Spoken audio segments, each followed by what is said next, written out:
Hello everyone, we're back on Facebook Live. It's 7 a.m. and magandang umaga po sa inyo. I'm Ruth Cabal joining you from my home here in Quezon City. I'm sure marami po sa inyong nagtataka at nagtatanong rin bakit nandito kami sa Facebook, no?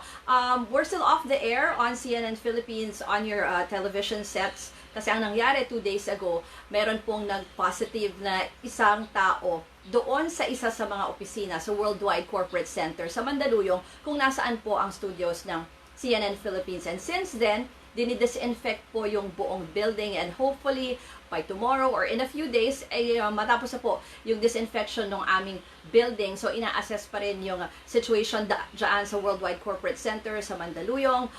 One of the people from one of the offices there tested positive. Hindi po yan sa loob ng CNN Philippines but isa sa mga opisina in the same building. So syempre nag-iingat po tayo, lahat tayo, 'di ba? Sinasabi natin, better safe than sorry. But of course, we will continue to bring you updates about the enhanced community quarantine here in Luzon and also, 'di ba, sa buong bansa po ay we're under a state of calamity. So patuloy namin kayong bibigyan ng updates even here on Facebook Live, yung mga kasamahan ko po na CNN anchors and even our correspondents, nagbabantay po sila sa iba't ibang ahensya. Bagamat kanya-kanya rin po kaming naka-quarantine, ay syempre tinututukan pa rin namin ang iba't ibang ahensya para maihatid sa inyo yung mga pinakabagong balita. And of course, we're still on the CNN Philippines website, cnnphilippines.com. We're on Twitter, we're on Instagram, and of course, we also have a Viber group.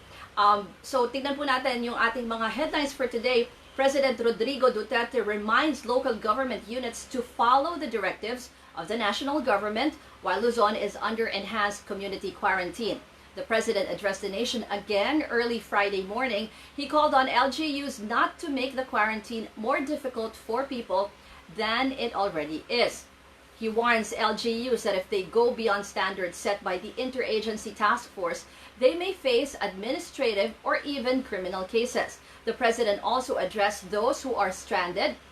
He says the military will try to help them look for accommodations. Luzon has been under enhanced community quarantine since the start of the week, but the president says we are already in the stage of a lockdown simply because the COVID-19 contagion continues to take its toll on the country. So yung mga gising pa kaninang mga, I think that was about past 1 o'clock in the morning when PTV4 aired the president's speech. So sinasabi rin, maganda rin yung mga binanggit ng na mayor siya dati. So, nakaka-relate siya na alam niya na yung mga ibang mayors, sometimes, of course, they have the mandate to impose yung emergency measures sa kanilang localities. Pero ang sabi ng Pangulo, this is already an emergency of national proportions. Kaya ang panawagan niya doon sa mga mayor ay sana sumunod na lang sila. It's the national government that calls the shots. Sinasabi niya, I am ordering LGUs to stand down at sumunod daw doon sa mga directives ng Interagency Task Force. Kahapon kasi nakipag-meeting si Pangulo doon sa IATF. Si President did not mention any particular mayor kung kanino niya ina-address itong kanyang statement, no? Pero kahapon alam naman natin, nasa balita rin ito na isa doon sa mga particular na tinutukay kasi nagbigay na rin ng statement ang DILG dyan sa Pasig, si Pasig Mayor Vico Soto, pinayagan niya kasi yung mga tricycle na magbiyahe para dalhin itong mga elderly or yung mga frontliners natin, yung mga hospital staff, kasi nga kulang na daw yung sasakyan ng local government. So inauthorized na makabiyahe yung mga trikes. Alam naman natin na since we were placed under enhanced community quarantine, bawal yung all forms of public transportation. Sinabi rin ng Interagency Task Force, hindi pwede yung mga tricycle kasi wala daw diyang social distancing. So parang magkakadikit daw yung mga pasahero. And even si Undersecretary Jonathan Malaya was saying na dapat sundin yan. Kasi kung hindi, ang possible charges daw, pwedeng gross negligence or insubordination charges against itong mga local government officials, particularly the mayors, na hindi sumusunod doon sa directives. Kaya po nagbigay ng ganyang statement si President Duterte kagabi. Also, President Rodrigo Duterte says he will call for a special session of Congress to approve additional funding as the government's response to COVID-19. That's according to his longtime aide, Senator Christopher Go, and Senate President Vicente Tito Soto III. Go said he has discussed this with Soto and House Speaker Alan Peter Cayetano, both of whom reportedly said they are willing to hold a special session either tomorrow daw or sa Monday. Soto said most senators agree with his suggestion for Congress to hold a special session to approve a budget for assistance to the poor while Luzon is on lockdown. Soto added that he wants Congress to pass a daily food allowance for poor families in Luzon, like a 300 peso daily allotment per poor family in Metro Manila, which he said will amount to 27 billion pesos. Deputy Speaker and Antique Representative Loren Legarda said most of this 56.4 billion peso allotted for the government's unconditional cash transfer programs isn't used and can still be rechanneled to fund aid for the poor. Senator Grace Poe said the additional budget can also be used to buy test kits and find a cure for COVID-19 and even hire more health workers and personnel. Also, latest from the health department, health officials are saying 15 more people have been tested positive for COVID-19. That brings the total number of those infected by the coronavirus now at 217. Ang maganda, walang reported na bagong death from coronavirus. So the death toll stands at 17. And isa pang magandang balita rin is that 8 have recovered. Kahapon may isang pasyente na naka-recover. He is a Filipino male from Cavite, 48 years old. He has a known travel history to Japan, which is a COVID-19 infected country. So he was tested negative twice before he was discharged from the hospital. So walong pasyente na po ang naka-recover from coronavirus. Private hospitals are appealing. Healthcare workers are calling on the government to designate just 1 or 2 hospitals focused to treating COVID-19 patients as well as persons under investigation for the virus. Alam naman po natin na sa ngayon, nasa iba-ibang ospital sa iba't ibang syudad itong mga pasyente na positibo po sa coronavirus. Kaya ang gusto nitong mga isang grupo po ito ng mga ospital, sabi nila kailangan magkaroon na lang ng isa o dalawa na talagang nakafocus na lang sa COVID-19 patients. They're saying hospitals are already running out of regular rooms to treat other patients who also have life-threatening conditions. They add their frontline staff is increasingly getting depleted as more of them need to go on quarantine. Healthcare workers say having a dedicated COVID-19 hospitals will allow efficient concentration of resources, speed of patient processing, and expedite protocol execution. This will lead to better chances in curbing the spread of the virus.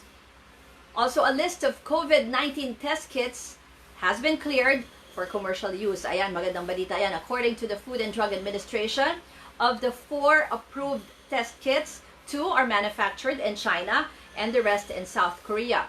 Test kits developed by the University of the Philippine scientists are still undergoing trial in 4 hospitals across the country. Punta naman tayo sa mga regions. I'm sure marami sa inyo nanonood from the provinces. Si Bebiana Buico is watching from Surigao. Ivy Lu is watching from General Santos City. Carl Uric from USA. Si Lency Camoral is also watching us. And Edgar Cedeo. Also Gom Hersey and Ina Louie. Local testing for COVID-19 has started in Cebu. Health officials say around 100 test kits from Manila have arrived at the Vicente Soto Memorial Medical Center in Cebu City. According to DOH Central Visayas Director Jaime Bernadas, they were initially promised 2,000 test kits, which was later reduced to 500 but only 100 kits have arrived. Bernadas said that as of Thursday afternoon, around 60 persons under investigation have already been tested for COVID-19. Cebu has recorded its first COVID-19 patient on Wednesday, a 65-year-old man admitted at Chonghua Hospital in Mandaue City. Health authorities said he is already recovering. Cebu Governor Gwendolyn Garcia also earlier imposed controls in the province banning the entry of travelers from domestic airports and seaports since Tuesday. Meanwhile, Health Assistant Secretary and spokesperson Maria Rosario Vergere told CNN Philippines on Tuesday that aside from the Vicente Soto Memorial Medical Center in Cebu, more hospitals will begin testing for COVID-19 this week. These include the Southern Philippines Medical Center in Davao City, Baguio General Hospital and Medical Center in Benguet, and San Lazaro Hospital in Manila. If you remember, COVID-19 tests in the country have only been done at the Research Institute of Tropical Medicine in Muntinlupa City. This has limited COVID-19 tests to Luzon.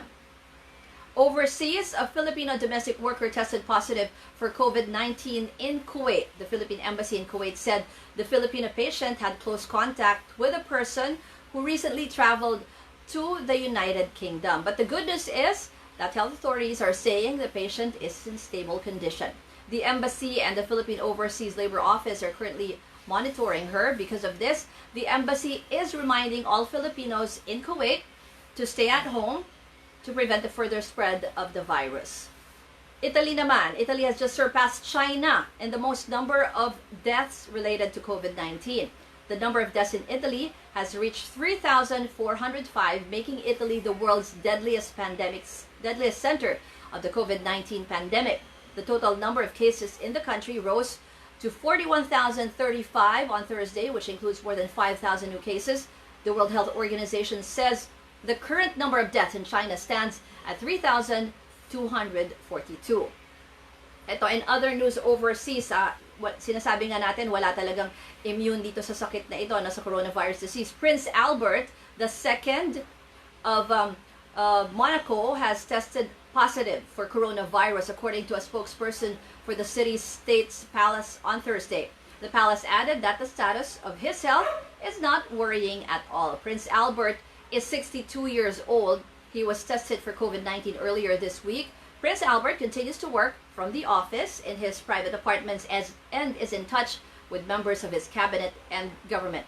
The prince is Monaco's head of state and one of the world's wealthiest royals. He was formally invested as the country's leader in 2005. And some of the biggest names in Philippine basketball take the spotlight on Instagram to sing the special cover of Michael Jackson's Heal the World. Ayan, nakakatuwa kasi kanya-kanya silang performance online, and a lot of them are giving a lot of good vibes. Ika nga, habang lahat tayo ay naka-home quarantine. Barangay Ginebra superstar L.A. Tenorio uploaded the video. It takes inspiration from the Imagine cover featuring different Hollywood celebrities posted by Wonder Woman actress Gal Gadot. The PBA video features the likes of Paul Lee, Mark Pingris, Kiefer Avena, Junmar Fajardo, and Tenorio's Ginebra teammates Scotty Thompson and Mark Kagiwa. It already has over 7,000 views. At alam naman natin, marami ring iba't ibang local artists, no? Yung kahapon in-report na natin yan, sila Ogie Alcacid, we also saw True Faith yesterday, and even si Ryan Cayabyab is actually raising funds by having an online concert.